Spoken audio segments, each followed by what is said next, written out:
आज पुरी दिगबारिणी खुंटी पाख समुद्र रे लोकों को प्रबल भिड़ देखा मिलता। समुद्र रे बहुत संख्यार लोक गाधौले। समुद्र रे लघुचाप प्रभाव में बड़ बड़ लहड़ी मान सृष्टि होता।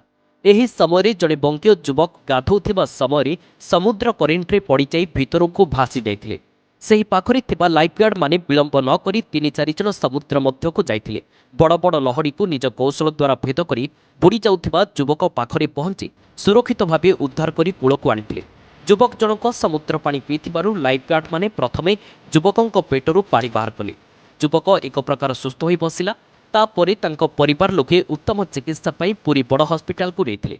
ଲାଇଫଗାର୍ଡ ମାନଙ୍କର ଏହିଭଳି ସେବା ମନୋଭାବ କାର୍ଯ୍ୟକୁ ଦେଖି ପାଖରେ ଥିବା ପର୍ଯ୍ୟଟକ ମାନେ ଭୂୟସୀ ପ୍ରଶଂସା କରିଥିଲେ। ଲାଇଫଗାର୍ଡ ମାନେ କହିଥିଲେ, ସମୁଦ୍ରକୁ ଗଲାବେଳେ ସରକାର ସୂଚନା ବୋର୍ଡକୁ ପଢ଼ି ଗାଧାନ୍ତୁ। ଲାଇଫଗାର୍ଡ ମାନଙ୍କୁ ସାଙ୍ଗରେ ନେଇ ଗାଧାନ୍ତୁ, ତେବେ ଆପଣଙ୍କ ଗାଧେଇବା ସୁଖମୟ ହେବ ଓ ଜୀବନ ସୁରକ୍ଷିତ ରହିବ। ପୁରୀରୁ ଚନ୍ଦ୍ରଶେଖର କରଙ୍କ ରିପୋର୍ଟ, ଓଡ଼ିଶ୍ରୀ ଲାଇଭ୍।